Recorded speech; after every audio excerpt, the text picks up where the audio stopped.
যে মহান মালিক, যে মহান রব্বে করিম আপনাকে আমাকে এই প্রতিকূল আবহাওয়ার মধ্যেও আমাদেরকে অত্র মসজিদে জুমার নামাজ আদায় করার উদ্দেশ্যে উপস্থিত হওয়ার তৌফিক দিয়েছেন। এই জন্য সকলেই বলি আলহামদুলিল্লাহ। নতুন বছর শুরু হয়েছে। নতুন বছরকে আমরা নতুন করে সাজাতে শুরু করেছি। আমি গত জুমাতে কথা বলেছিলাম যে বছরের শেষ রাতটা যেন আমাদের কান্নার রাত হয়। প্রথম বছরের প্রথম রাত, নতুন বছরের প্রথম রাত, এটা যেন কান্নার রাত হয়। তো নতুন বছরে আমাদের জন্য প্রস্তুতি নেওয়া উচিত যেন আল্লাহ তাআলা এই বছরটাকে আমলের জিন্দেগি হিসেবে কবুল করেন। আমরা যদি এই বছরটায় এক ওয়াক্ত নামাজ আমাদের নষ্ট না হয়, কাজা না হয়, একটি রোজা, একটি আমল, একটা ফরজ যেন আমাদের থেকে না ছুটে যায়, এই বিষয়ে প্রস্তুতি গ্রহণ করা উচিত। এবং জীবনের বিগত যে বছরগুলো আমাদের হায়াত থেকে চলে গেছে, এই হায়াতে যতগুলো গুনাহ আমাদের দ্বারা হয়েছে, আল্লাহ তাআলা সকল গুনাহগুলো মাফ করে দেন। এটা একজন মুমিনের সর্বপ্রথম কাজ। এরপরে আসুন আমি যে আয়াতে কারিমা তিলাওয়াত করেছি সূরাতুল বাকারার একদম শুরু থেকে আয়াত। আল্লাহ তাআলা এখানে মুত্তাকিনদের, তাকওয়াবানদের কিছু গুণাবলীর কথা বলেছেন। তাকওয়াবানদের গুণাবলীর কথা বলার শুরুতেই আল্লাহ তাআলা বলেছেন আল্লাযীনা ইউমিনুনা বিল গায়ব, যারা গায়বে বিশ্বাস করে, না দেখে বিশ্বাস করে। দেখেন, মুমিনের সব থেকে দামি হওয়ার বড় কারণ হলো এটা যে মুমিন আল্লাহ তাআলাকে দেখে নাই, নবীকেও দেখি নাই। আমরা এখনকার মুমিন যারা, আমরা নবীকেও দেখিনি, কিন্তু আল্লাহ একজন আছেন আমরা সবাই বিশ্বাস করি। নবী একজন আছেন আমরা সবাই বিশ্বাস করি। এই ঈমানের এতটা দাম, এই ঈমানের কারণে আল্লাহ তাআলা আসমান ও জমিনকে জায়গায় ঠিক রেখেছেন। সূর্য, চাঁদ, তারকা, এগুলো সব আল্লাহ তাআলা বান্দার ঈমানের কারণে টিকিয়ে রেখেছেন।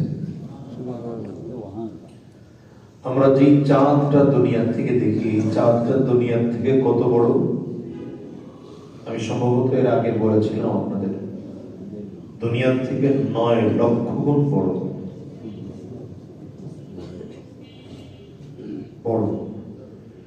এখন আপনার সামনে একজন ডবল, 3 ডবল মানুষ যদি দাঁড়ায়, কেমন লাগবে? কেমন মনে হবে? অথচ আল্লাহ তাআলা এই চাঁদটাকে ঝুলিয়ে রাখছেন। বলেন তো কি দিয়ে ঝুলিয়ে রাখছেন? শূন্যের উপরে চাঁদ ভাসতেছে, সূর্য শূন্যের উপরে ভাসতেছে। এক একটা তারকা, যাকে গ্যালাক্সি বলে, এই এক একটা গ্যালাক্সি অনেকগুলো লোকাল গ্যালাক্সি নিয়ে তৈরি। গ্রহ, উপগ্রহ নিয়ে তৈরি। লোকাল গ্যালাক্সি গুলোর মধ্যে আবার হাজার হাজার ছায়াপথ আছে।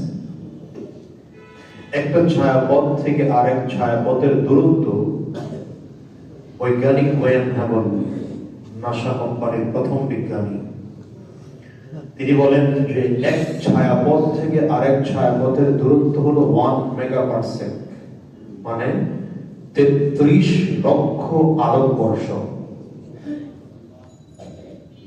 আলোর গতি পার সেকেন্ডে কত বলেন? 1,86,000 মাইল। এটা আলোর গতি। তাহলে গণনা হচ্ছে এটা, আলো 1 সেকেন্ডে যদি 1,86,000 মাইল হয়, তাহলে এই আলো 1 মিনিটে কত দূরে যেতে পারে? 1 ঘন্টায় কত দূর যেতে পারে? 1 দিনে কত দূর যেতে পারে? 1 মাসে কত দূর যেতে পারে? 1 বছরে কত দূর যেতে পারে?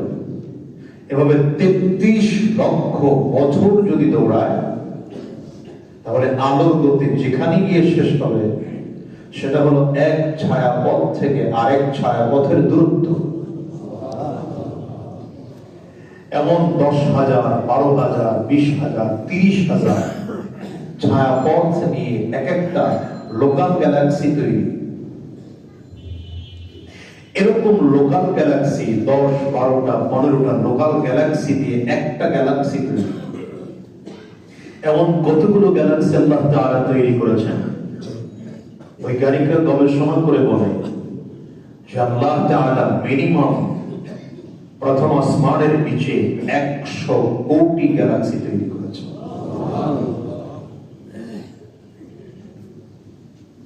এগুলো সব শূন্যের উপরে ভাসতেছে, শূন্যের উপরে ভাসতেছে। এই যে দুনিয়াটা, জমিনকে আল্লাহ তাআলা পানির উপরে রাখছেন। আপনি পারবেন পানির উপরে মাটির চাকা রাখতে? বলেন না ভাই, পারবেন? সম্ভব না। লোহার একটা চাকা রাখতে পারবেন? অথচ আল্লাহ তাআলা এটাকে কোনো ডিজাইন আলাদা করেন নাই পানির উপরে ভাসিয়ে রাখার জন্য। একটা মাটির চাকা রেখে দিয়েছেন। কিভাবে চাকাটা তৈরি হলো? কোরআনুল কারীম বলেন আসমান ও জমিন মিলিত ছিল, রাতাকাত কানাতা রাতাকাত ফাতাকনাহুমা। আল্লাহ কোরআনে বলেন আসমান জমিন মিলিত ছিল, হঠাৎ করে এর মধ্যে ঘূর্ণিঝড়ের তৈরি হলো। আল্লাহ বলেন ওয়াজআলনা মিনাল মাই কুল্লা শাইইন হাইয়্যিন। আমি পানির মাধ্যমে, পানির মধ্যে ঘূর্ণিঝড়, ঘূর্ণিঝড়ের ফেনা হতে হতে আস্তে আস্তে করে সেটা মাটিতে পরিণত হলো। বৈজ্ঞানিকরা এখন গবেষণা করে বলে প্রচন্ড ঘূর্ণিঝড়ের কারণে ভেতরে যে আগুন সৃষ্টি হয়েছে, আগুনের মাধ্যমে বিভিন্ন খনিজ সম্পদ সৃষ্টি হয়েছে। অথচ আল্লাহ তাআলা পুরো জমিনটাকে পানির উপরে রাখলেন। আপনি মাটি খুঁড়লে দেখবেন নিচে পানি, আবার একটু করে মাটি, আবার পানি। পুরো শক্ত ভাগ করেছেন আল্লাহ তাআলা জমিনকে। কিসের উপরে আল্লাহ ভাসিয়ে রাখলেন? জমিনকে আল্লাহ তাআলা যখন পানির উপরে রেখেছেন, জমিন নড়াচড়া করছে। আল্লাহ তাআলা কোরআনে বলেন ওয়াল জিবালা আওতাদা, আমি পাহাড় দিয়ে জমিনকে পারাত করে দিয়েছি। এজন্য কোরআন ও হাদিস দ্বারা প্রমাণিত হয় যে আল্লাহ তাআলা আসমানকে টিকিয়ে রেখেছেন, যদিও শূন্যের উপরে, কিন্তু এটা একমাত্র আল্লাহর সাথে, বান্দার সাথে যে ঈমানের একটা সম্পর্ক আছে, এই ঈমানের সম্পর্কের জন্য আল্লাহ তাআলা আসমানকে টিকিয়ে রেখেছেন, জমিনকে টিকিয়ে রেখেছেন, চাঁদ শূন্যের উপরে ভাসিয়ে রেখেছেন, সূর্য শূন্যের উপরে ভাসিয়ে রেখেছেন, তারকাগুলো শূন্যের উপরে ভাসিয়ে রেখেছেন। আসমানটা কত বড়!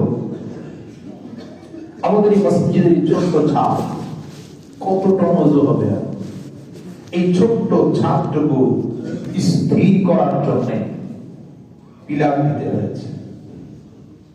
আপনি ভবন যত উঁচু করবেন, নিচু ওই পরিমাণ মজবুত করতে হবে। পিলারকে ওই পরিমাণ মজবুতির রড দিতে হবে। ইঞ্জিনিয়ারের পরামর্শ নিয়ে ঢালাই দিতে হবে। আবার শুধু তা দিলে হয় না, এটাকে কি বলে? ভীম ভীম দিয়ে আবার এক পিলারের সাথে আরেক পিলারের জয়েন্ট রাখতে হবে। আল্লাহ তাআলা কেমন করে বানালেন? আল্লাহ বলছেন হুয়াল্লাযী খালাকা সাবআ সামাওয়াতিন তিবাকা মা তারা ফি খালকির রহমানি মিন তাফাউত ফারজি'ল বাসার হাল তারা মিন ফুতুর। আল্লাহ বলেন আসমানের দিকে তাকাও, একবার তাকিয়েছো আর একবার তাকাও, ফারজি'ল বাসার সুম্মা রজি'ল বাসার। আল্লাহ বলেন আবার তাকাও। ইঞ্জিনিয়ার তো ইঞ্জিনিয়ারিং নজর দিয়ে তাকাও, বৈজ্ঞানিক তো বৈজ্ঞানিক নজর দিয়ে তাকাও, আর্কিটেক্ট ডিজাইনারের নজর দিয়ে তাকাও। তাকিয়ে দেখো আমি আল্লাহ পাকের আসমান বানানোর মধ্যে ভুল আছে কিনা। সুবহানাল্লাহি ওয়া বিহামদিহি। এই ছোট্ট ছাদটা ঢালাই দেওয়ার জন্য ইঞ্জিনিয়ারের পরামর্শ নিতে হলো। তার এক ডিজাইন সে করে দিচ্ছে, আরেক ইঞ্জিনিয়ার বলছে এটা ভুল, কি হয় না? আরেক ইঞ্জিনিয়ার বলে না এটা ভুল, এটা এভাবে হবে, এখানে এই কয় সুতা রড বসবে। এক একজন ইঞ্জিনিয়ারের কাছে আরেকজন ইঞ্জিনিয়ারের ভুল প্রমাণিত হয়। শুধু তাতেও হয় না, এখানে মিস্ত্রির প্রয়োজন, যোগালের প্রয়োজন, বালুর প্রয়োজন, হ্যাঁ ইটের প্রয়োজন, পাথরের প্রয়োজন, সিমেন্টের প্রয়োজন। কত পদ্ধতির মাধ্যমে একটা ছাদ উঠানো হয়েছে। আল্লাহ তাআলা বলেন ইযা আরাদা শাইআন আইয়াকুল লাহু কুন ফায়াকুন। আমি যখন কোন জিনিস বানানোর খেয়াল করি, আল্লাহ বলছেন তো আমি রাজমিস্ত্রির প্রয়োজন হয় না, ইলেকট্রিক মিস্ত্রির প্রয়োজন হয় না, কাঠ মিস্ত্রির প্রয়োজন হয় না, ইঞ্জিনিয়ারের প্রয়োজন হয় না। কুন, আল্লাহ বলেন আমি শুধু শব্দটুকু বলি হও, ফায়াকুন, হয়ে যায়। আর জোরে বলেন আল্লাহ বলেন এভাবে করে আমি সৃষ্টি করেছি। তুমি তাকিয়ে দেখো তো আমি আল্লাহ পাকের আসমানের মধ্যে ভুল বের করতে পারবো কিনা। আমি যে কথা বোঝাতে চাই, মূল কথাটা আমার এটা। এত বিশাল সূর্য, এত বিশাল চাঁদ, এত বিশাল তারকা, এত বিশাল পৃথিবী, এত বিশাল আসমান, আর আসমান একটা না, 7 আসমান। আল্লাহ তাআলা এগুলো সব বানিয়ে রেখেছেন শূন্যের উপরে ভাসানো। আমার কাছে মনে হয় উলামায়ে কেরাম বলছেন এটা বান্দার যতদিন ঈমান আছে আসমান ততদিন। আল্লাহ রাসূল কোরআনে বলেন লা তাকুমুস সাআহ, স্পষ্ট হাদিস, লা তাকুমুস সাআহ হাত্তা ইউকালা ফিল আরদি আল্লাহ আল্লাহ। যতদিন জমিনে আল্লাহর নাম নেওয়ার মতো একজন মানুষ থাকবে ততদিন আল্লাহ তাআলা কিয়ামত দিবেন না। তার মানে বোঝা গেল বেঈমানদের জন্য আল্লাহ দুনিয়া বানান নাই, বেঈমানদের জন্য আল্লাহ দুনিয়া। আর বেঈমান যখন থাকবে, ঈমানদার যখন থাকবে না, তখন আল্লাহ দুনিয়াও রাখবেন না। আল্লাহ দুনিয়া বানিয়েছেন ঈমানদারের জন্য। বলেন কাদের জন্য? চাঁদ বানিয়েছেন ঈমানদারের জন্য, সূর্য ঈমানদারের জন্য, তারকা ঈমানদারের জন্য, গাছ ঈমানদারের জন্য, মাছ ঈমানদারের জন্য, সাগর, পাহাড়, নদী, খাল, বিল যা দেখি আমরা, আল্লাহ বলেন ওয়া ইন তা'উদ্দু নি'মাতাল্লাহি লা তুহসুহা। আমি আল্লাহর নিয়ামতগুলো যদি এক এক করে করে করে করে গণনা করতে শুরু করো, শেষ করতে পারবে না, গণনা করে হিসাবে আনতে পারবে না এটাকে।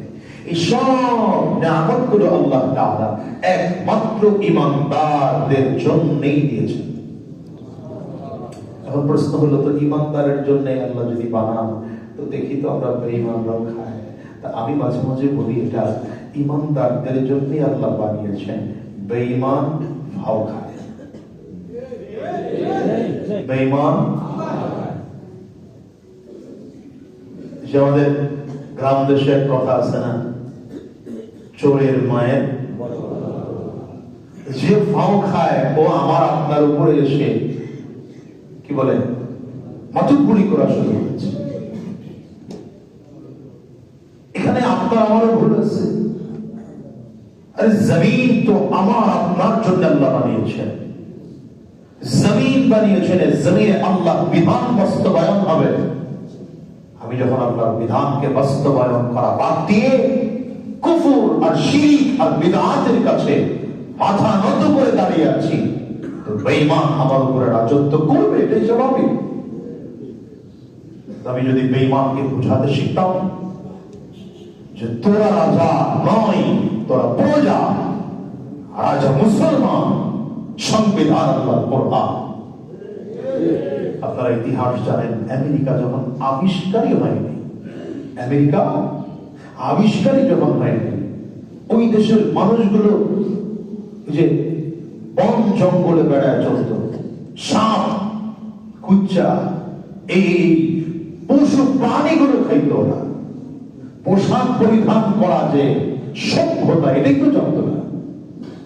তখন আলহামদুলিল্লাহ মুসলমানরা গোটা পৃথিবী শাসন করেছে। বলবেন না আলহামদুলিল্লাহ? বলবেন না? তখন মুসলমানেরা গোটা পৃথিবী শাসন করেছে।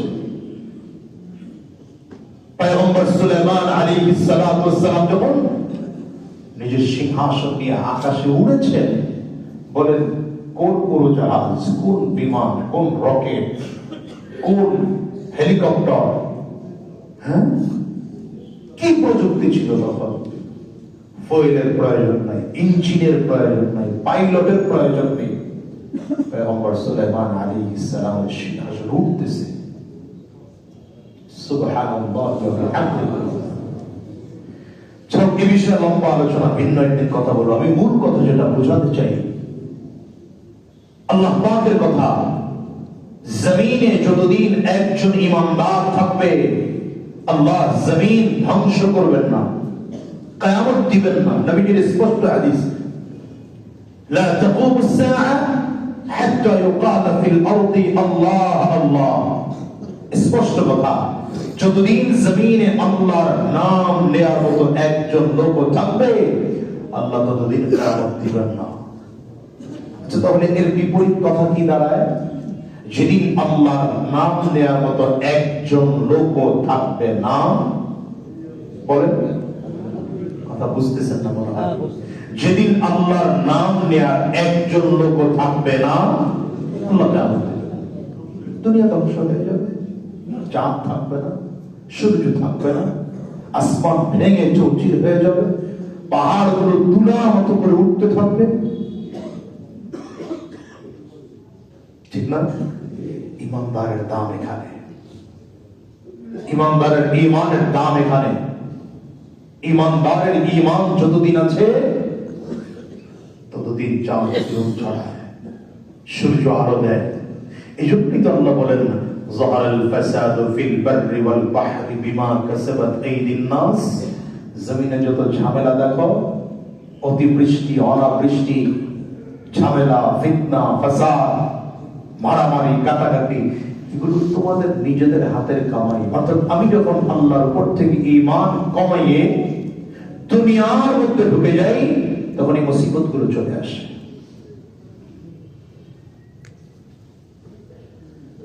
এজন্য আল্লাহ তাআলা কোরআনুল কারীম নাযিল করেছেন। কোরআনের কোন বিধানকে মানবো, কোনটাকে মানবো না, এজন্য না। ঈমানদারের কাজ হচ্ছে আলহামদুলিল্লাহি রাব্বিল আলামিন থেকে আরম্ভ করে মিনাল জিন্নাতি ওয়ান নাস পর্যন্ত যতগুলো কথা আল্লাহ বলেছেন, যতগুলো বিধান আল্লাহ দিয়েছেন, আমার মনোভূত হলেও মানবো, মনোভূত না হলেও মানবো, মনোভূত হলেও মানবো, মনোভূত না হলেও মানবো। এটা হচ্ছে বিধান। ঈমান কাকে বলে? বলেন ঈমান কাকে বলে? নবীজি যা নিয়ে এসেছেন, নবীজি যা নিয়ে এসেছেন সব কিছু মেনে নেওয়ার নাম হচ্ছে ঈমান। বলেন ঈমান কাকে বলে? নবীজি যা নিয়ে এসেছেন সব কিছু মেনে নেওয়ার নাম কি? ঈমান। এবং শুধু এতটুকু না, তিনটা বিষয়ের সমন্বয় রাখতে হবে। দিল থেকে বিশ্বাস, মুখে স্বীকারোক্তি, কাজে বাস্তবায়ন। তিনটা তিনটা জিনিসের সমন্বয় আনতে হবে। সাহাবায়ে কেরামদের মতো এত দামি মানুষ ছোট্ট অবহেলার কারণে রাসূলুল্লাহ সাল্লাল্লাহু আলাইহি ওয়াসাল্লাম সাহাবায়ে কেরাম সহ তাদেরকে বয়কট করেছেন। জানেন আপনি, আমাদের এই দেশে হাজার মানুষ নামাজ পড়ে না। আমরা যদি সামাজিক ভাবে এমন হতাম যে অমুক ভাই নামাজ পড়ে না, তাকে দাওয়াত দিয়েছি 10 বার, 20 বার, 50 বার, 100 বার, 200 বার, তারপরেও তাকে নামাজে আসতে দেখি না, তার সাথে লেনদেন বন্ধ, কথাবার্তা বন্ধ, ব্যবসা বাণিজ্য বন্ধ, সামাজিক যোগাযোগ মাধ্যম বন্ধ, কি হতো বলেন তো? আমরা প্রত্যেকে ধরা খেয়েছিলাম। তবুক যুদ্ধ শুরু হয়েছে।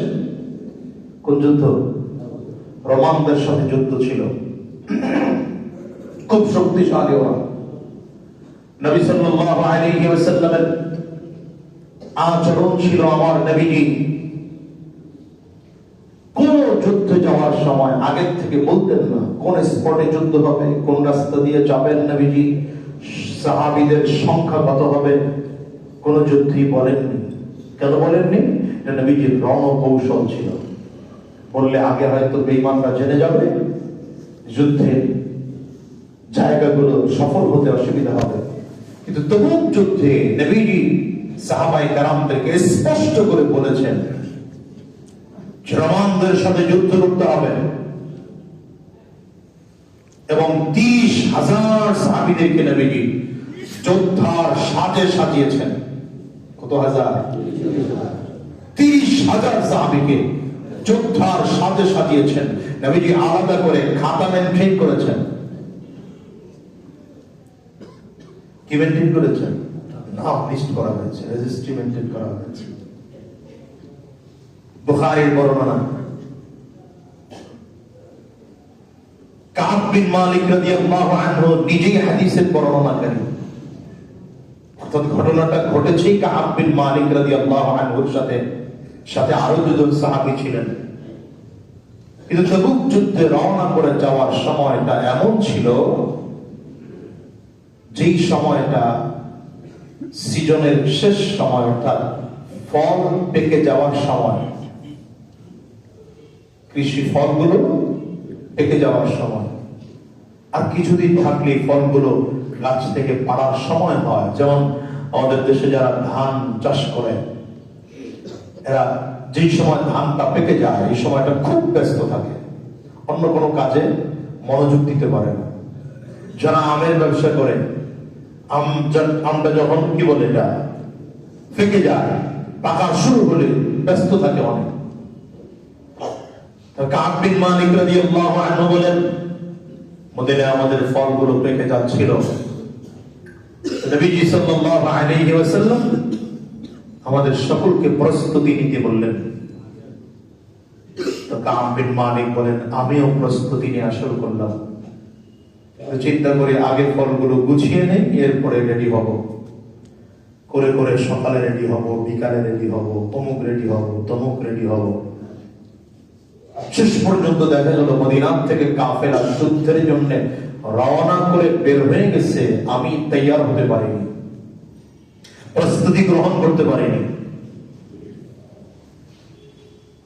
কাব বিন মালিক রাদিয়াল্লাহু আনহু বলেন, অন্যান্য যুদ্ধের তুলনায় আমার কাছে এই যুদ্ধে যাওয়া সহজ ছিল।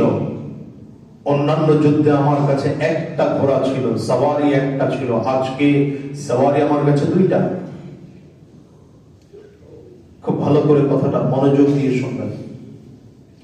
কাব বিন মালিক রাদিয়াল্লাহু আনহু এমন একজন সাহাবী, যিনি শুধুমাত্র তাবুক যুদ্ধ ছাড়া আর কোন যুদ্ধে তিনি অনুপস্থিত থাকেন নাই।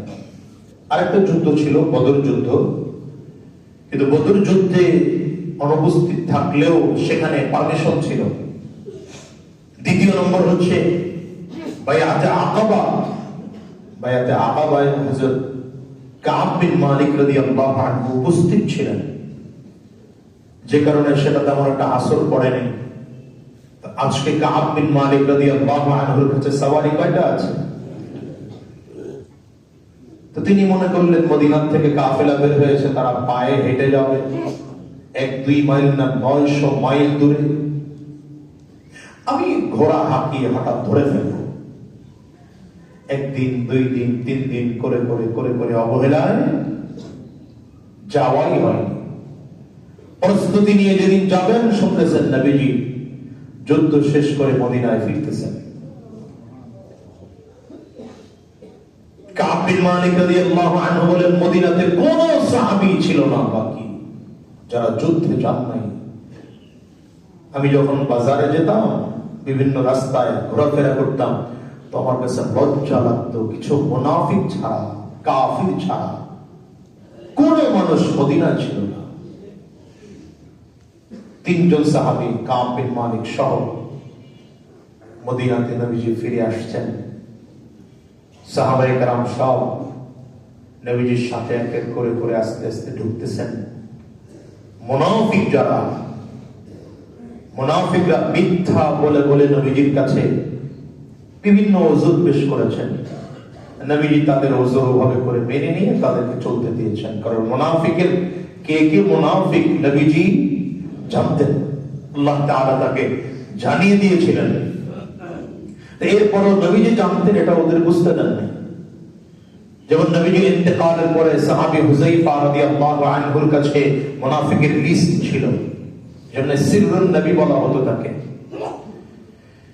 কিন্তু কাব বিন মালিক বলেন, আমি প্রায় 80 জন মুনাফিককে দেখেছি। এরা এসে নবীজির কাছে বিভিন্ন মিথ্যা বাহানা দিয়ে দিয়ে নবীজির কাছ থেকে ওযর নিয়ে চলে গেছে। কাব বিন মালিক এসে নবীজির কাছে দাঁড়িয়েছেন, দাঁড়িয়ে বললেন, ইয়া রাসূলুল্লাহ, আমি যদি আপনার সামনে না দাঁড়াতাম, অন্য কারো সামনে দাঁড়াতাম, তাহলে আমি আজকে বাঁচার জন্য মিথ্যা কথাটাই বলতাম। হাদিসে কাব বিন মালিক নিজে বলেন যে আমি নবীজির সামনে মিথ্যা কথা বলবো মনে মনে ভাবতেছি, কিন্তু পরবর্তীতে চিন্তা করলাম নবীজির সামনে যখন দাঁড়াইলাম আমার জবান থেকে মিথ্যা বের হয় না। আমি নবীজির সামনে দাঁড়িয়ে বললাম, ইয়া রাসূলুল্লাহ, আমি অন্য কোন মানুষের সামনে দাঁড়ালে মিথ্যা বলে ফেলতাম, কিন্তু আপনি নবীর সামনে এক চুল মিথ্যা বলবো না। কারণ আমি যদি আপনার কাছ থেকে মিথ্যা বলে আপনাকে খুশি করি, কিছুক্ষণ পরে আল্লাহ তাআলা যদি আমার বিরুদ্ধে আপনার কাছে ওহী পাঠায়, তখন তো আপনি আমার উপরে অনেক বেশি রাগ করে ফেলবেন। এই জন্য আমি আপনার কাছে মিথ্যা কথা বলবো না। রাসূলুল্লাহ সাল্লাল্লাহু আলাইহি ওয়াসাল্লাম বললেন, কাব, তুমি যা বলেছো সত্য বলেছো। হযরত কাব বিন মালিক রাদিয়াল্লাহু আনহু নবীজির সামনে দাঁড়িয়ে স্পষ্ট করে বলছেন, হুজুর, আমি যুদ্ধে যেতে না যাওয়ার একমাত্র কারণ আমাকে দুনিয়া ধরে ফেলেছে। স্পষ্ট স্বীকার করলেন। এখান থেকে একটা চমৎকার শিক্ষার বিষয়, দ্বীনের ব্যাপারে কখনো ওযর খালি করবেন না। দ্বীনের ব্যাপারে কোনো ওযর খালি করবেন না। আমার এক কথা মনে আছে এখনো, আমি তখন মাদ্রাসাতে পড়ি, আমাদের উস্তাদরা থাকতেন, ছাত্রদের পাহারা দিতেন। তো কি কারণে যেন ইস্তেঞ্জায় গেলাম, এদিকে নামাজের সময় দেরি হয়ে গেছে, ইস্তেঞ্জাতে বের হতে দেখি যে মসজিদে নামাজ শুরু হয়ে গেছে। তো ওই মাদ্রাসার কানুন হলো, মসজিদে যদি ইকামত শুরু হয় আর কোন ছাত্র রুম থেকে বের হয়, তাকে শাস্তি ভোগ করতে হবে। কারণ নামাজের মিনিমাম 5-10 মিনিট আগে মসজিদে গিয়ে ঢুকতে হবে। আমি ভয়ে বের হইনি, খুব খেয়াল করার কথাটা। বের না হয়ে রুমে বসেই নামাজ পড়ে ফেললাম। আল্লাহ পাকের কি মর্জি, নামাজ পড়ে শুধু দরজাটা খুললাম যে দেখবো মসজিদের দৃশ্য কি। দরজা খুলে তাকিয়ে দেখি আমার উস্তাদ দরজার সামনে দাঁড়ানো।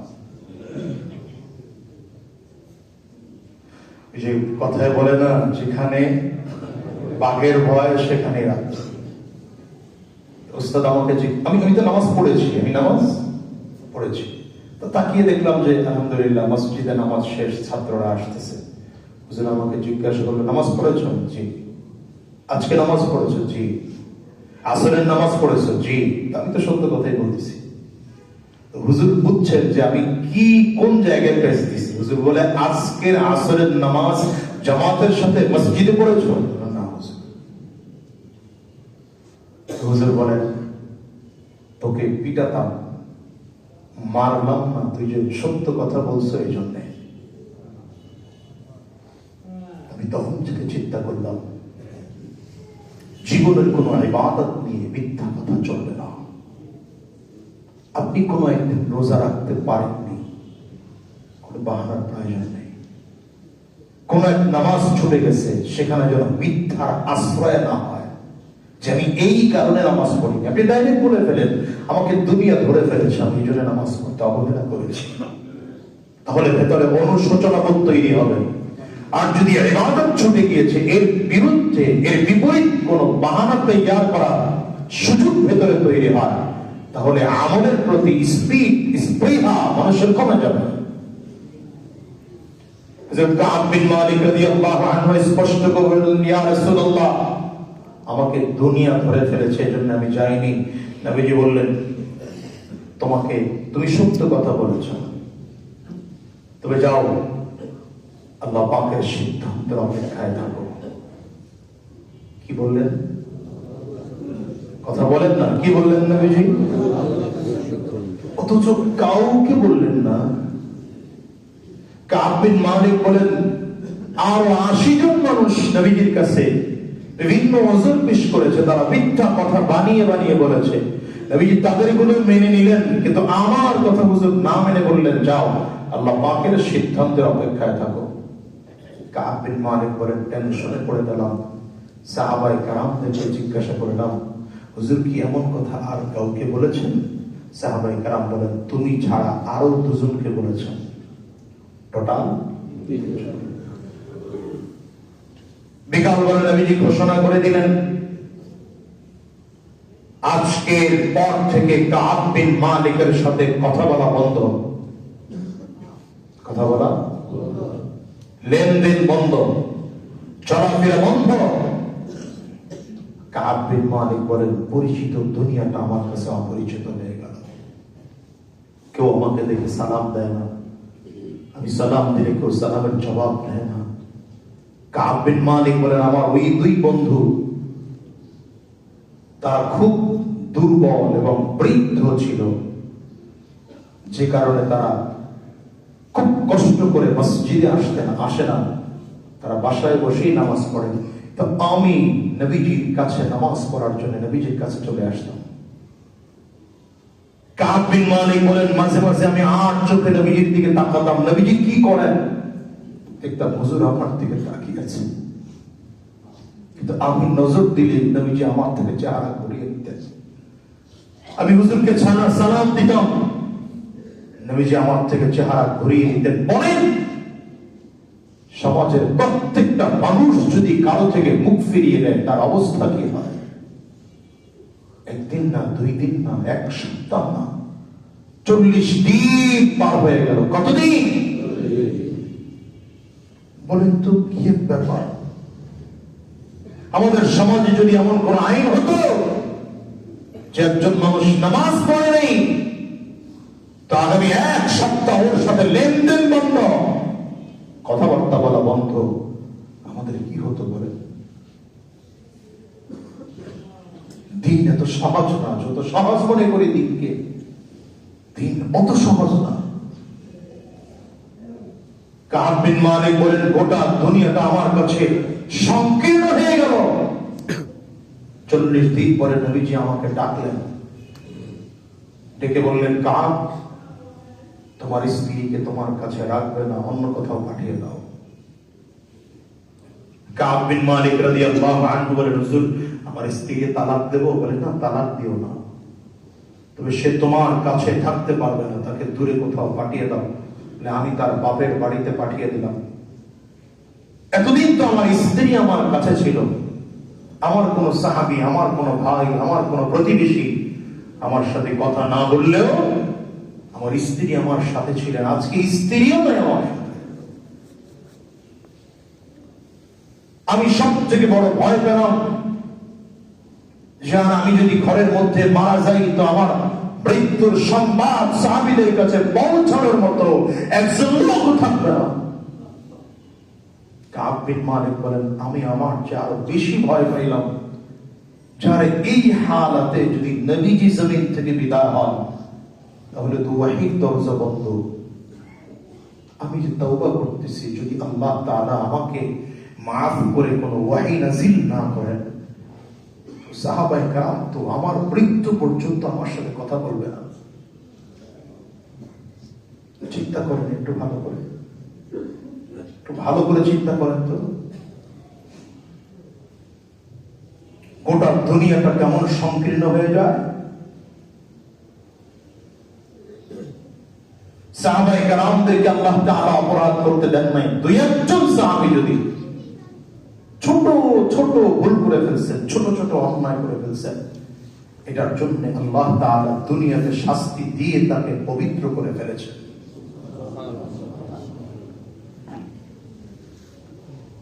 গোটা দুনিয়াতে যারা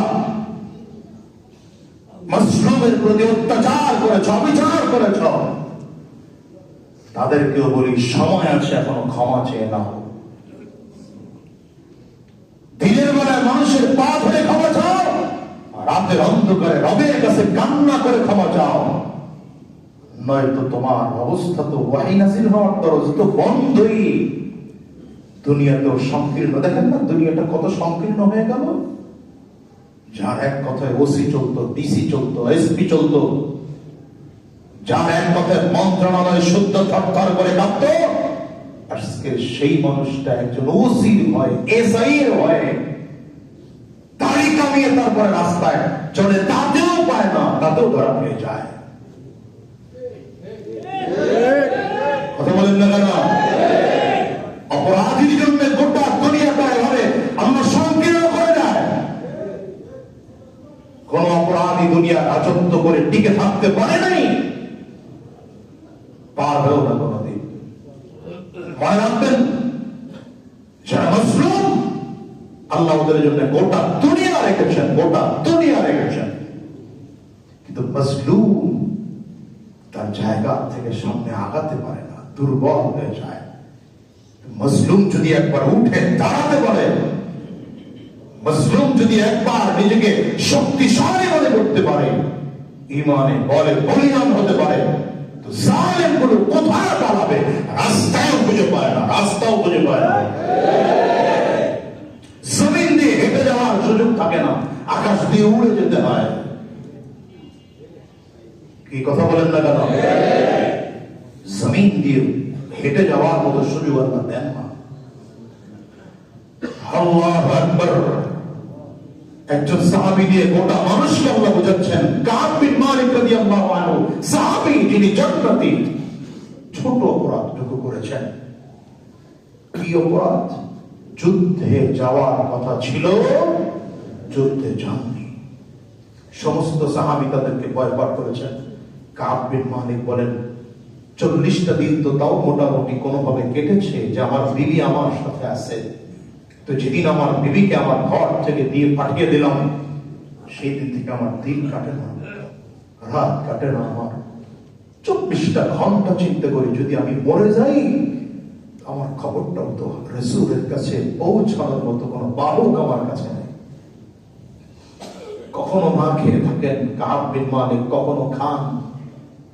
রাস্তায় বের হলে কেউ কথা বলে না, বাজারে গেলে কেউ কথা বলে না, পথে হাঁটলে কেউ কথা বলে না। একদিন না, 2 দিন না, এভাবেও আরো 10 দিন পার হয়ে গেল। কয়দিন পার হলো? আল্লাহু আকবার। কাব বিন মালিক বলেন, আগে তো মসজিদে যাইতাম, এখন মসজিদে যাওয়াটা বন্ধ হয়ে গেছে। নবীকে যে দেখতে পারি না, ভেতরে যন্ত্রণা শুরু হলো। হ্যাঁ মুসলমান, সাহাবায়ে কেরামদের সব থেকে প্রিয় কাজ ছিল নবীকে দেখা। সাহাবায়ে কেরামদের বলেন না কথা বলেন না, সব থেকে প্রিয় কাজ নবীকে দেখা। এখন নবী নাই, দেখবেন কাকে? বলেন না, দেখবেন কাকে? নবী নাই, হাক্কানি আলেমদেরকে দেখবেন।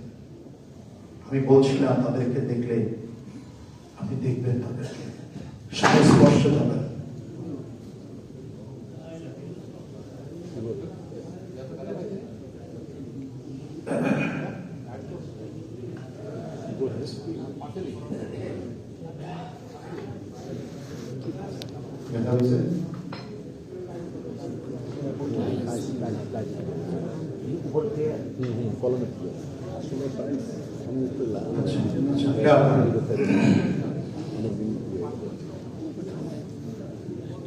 সাহাবায়ে কেরাম তো নবীকে দেখার জন্য তো পাগল ছিল। দেখেন এই যে যেদিন নবীজি ইন্তেকাল করেছেন, নবীজি যেদিন ইন্তেকাল করেছেন,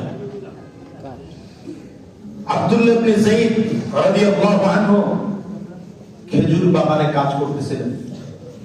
কোথায় কাজ করতেছিলেন? খেজুর বাগানে কাজ করতেছিলেন আব্দুল্লাহ ইবনে যায়েদ বিন আব্দে রব্বি। খেজুর বাগানের পাশ দিয়ে যেন এলান দিয়ে যায় মুহাম্মদুর রাসূলুল্লাহ সাল্লাল্লাহু আলাইহি ওয়াসাল্লাম জমিন থেকে বিদায় হয়ে গেছেন। আব্দুল্লাহ ইবনে যায়েদ ওখানেই দাঁড়িয়ে আল্লাহর কাছে বলেন, আল্লাহ, এতদিন চোখ দুটো ছিল, দৃষ্টি শক্তি ছিল নবীকে দেখার জন্য, নবী যদি দুনিয়া না থাকে আমার চোখ লাগবে না। নবী যদি দুনিয়া না থাকে চোখ লাগবে না। আল্লাহ পাকের কি মর্জি, লোকটা আল্লাহর কাছে বলার সাথে সাথে লোকটার চোখ দৃষ্টি শক্তি হারিয়ে ফেলছে। নবীজি জমিন থেকে বিদায়, আব্দুল্লাহ ইবনে যায়েদ বিন আব্দে রব্বি তার দৃষ্টি শক্তি চলে যায়। যতদিন এরপরে হায়াতে বেঁচে ছিলেন দৃষ্টি শক্তি ছাড়াই বেঁচে ছিলেন। বলে যেই দুনিয়া নবীকে দেখবো না সেই দুনিয়াই দেখতে ছিলেন। কাব বিন মালিক রাদিয়াল্লাহু আনহু বলেন, চিন্তায় পরেশান হয়ে গেলাম, এখন তো নবীকেও দেখতে পারি না, মসজিদে নববীতেও যেতে পারি না, সবাই আমাকে বয়কট করেছে আমার এই ছোট্ট অপরাধগুলোর কারণে। দিন তওবা, রাত তওবা, 24 ঘন্টা তওবার মধ্যে কাটতেছে। সর্বশেষ আল্লাহ তাআলা সূরা তওবা 117, 118, 119 তিনটা আয়াত এই সাহাবীদের ব্যাপারে নাযিল করেছেন। وعلى الثلاثة الذين خلفوا حتى إذا ضاقت عليهم الأرض بما رحبت وضاقت عليهم أنفسهم وظنوا أن لا ملجأ من الله إلا إليه। الله تعالى قرآن بولين وعلى الثلاثة الذين خلفوا ওই তিন সাহাবী, যেই তিন সাহাবী যুদ্ধের ময়দান থেকে পিছিয়ে রয়ে গিয়েছিল, যুদ্ধে যায় নাই, এদের জন্য গোটা দুনিয়া সংকীর্ণ হয়ে গিয়েছিল, এমনকি তাদের নিজের নফসটাও, নিজের অন্তরটাও সংকীর্ণ হয়ে গিয়েছে। আল্লাহ বলেন অবশেষে এই বান্দাগুলো আল্লাহ পাকের কাছে তওবা করেছে, আল্লাহ তাআলা তাদের তওবাগুলো কবুল করে নিয়েছে। রাহমাতুল লিল আলামিন মসজিদে নববীতে দাঁড়িয়ে বললেন, আমার এই তিন সাহাবীকে কে সংবাদ দিয়ে আমার কাছে নিয়ে আসবা চাও? কাব বিন মালিক রাদিয়াল্লাহু আনহু বলেন, একজন আমার কাছে খবর নিয়ে আসলেন, এই কাব, চলো আমার সাথে নবীজির দরবারে চলো, তোমার জন্য ওহী নাযিল হয়েছে। কাব বিন মালিক বলেন, আমি এত খুশির কারণে আমি আমার জামাটা খুলে আমার ভাইকে পরিয়ে দিলাম। একটা চমৎকার সংবাদ নিয়ে এসছো, এর চেয়ে দামি সংবাদ আর হতে পারে না। কাব বিন মালিক বলেন, আমার কাছে ওই একটা পোশাকই ছিল, আর ছিল না।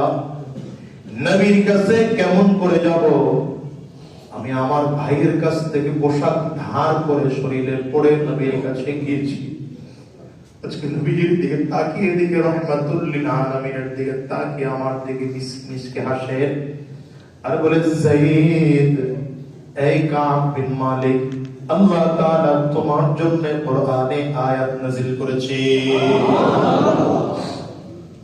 আমি যেটা বুঝাতে চেয়েছিলাম, দ্বীনের ছোট ছোট বিধান ছুটে যাওয়ার কারণে সাহাবায়ে কেরামদেরকে আল্লাহ এমন শাস্তি দিয়েছেন, সর্বশেষ আল্লাহ তাআলা তাদেরকে পবিত্র বানিয়ে জমিন থেকে নিয়েছেন। আপনার আমার গুনাহের শাস্তিও আমি ভোগ করতে পারি না, আল্লাহর কাছে পবিত্র হওয়ার সুযোগ আপনার আমার নেই। এই জন্য দেখেন, হিসাব করে, ইচ্ছায় হোক অনিচ্ছায় হোক, গোপনে হোক প্রকাশ্যে হোক, দিনে হোক রাতে হোক, জেনে হোক না জেনে হোক, বুঝে হোক না বুঝে হোক, ইসলামের হাজারো বিধানকে অমান্য করি, কোরআনের কত আয়াতকে অস্বীকার করে ফেললাম। আল্লাহ যদি কিয়ামতের ময়দানে দাঁড় করায় জিজ্ঞাসা করেন যে আমার প্রিয় সাহাবীদেরকে আমি এমন শাস্তি দিয়েছি, তোর জন্য কেমন শাস্তি হওয়া দরকার? বলেন সেদিন আল্লাহ সামনে দাঁড়িয়ে কি জবাব দেওয়ার থাকবে আপনারা? এই জন্য প্রস্তুতি গ্রহণ করেন। ইমানদার হব তো কোরআনের কিছু মানবো আর কিছু মানবো না, এমন না, বরং ইসলামের প্রত্যেকটা বিধানকে মানবো। আল্লাহ বলেন, আফাতুমিনুনা বিবা'দিল কিতাব ওয়া তাকফুরুনা বিবা'দ। কিছু মানো আর কিছু মানো না, এটা না, বরং মানবো তো কোরআনের সবগুলো বিধান মানবো। বলেন কি করব? বলেন বলেন বলেন, কোরআনের সবগুলো বিধান মানবো, ইসলামের প্রত্যেকটা বিধান মানবো। আমার মনোভূত হলেও মানবো, মনোভূত না হলেও মানবো, আমার ইচ্ছার পক্ষে হলেও মানবো, ইচ্ছার বিরুদ্ধে হলেও মানবো। তৈয়ার ইনশাআল্লাহ? আল্লাহ আমাদেরকে পাক্কা সচ্চা ইমানদার হওয়ার তৌফিক দান করুন। আল্লাহ পাক্কা সচ্চা গোলাম হওয়ার তৌফিক দান করুন। যারা সুন্নত পড়ি নাই, আমরা কবলার জন্য সুন্নত পড়ে নেই। সুবহানাল্লাহুম্মা বিহামদিকা আশহাদু আন লা ইলাহা ইল্লা আনতা আস্তাগফিরুকা ওয়া আতুবু ইলাইক।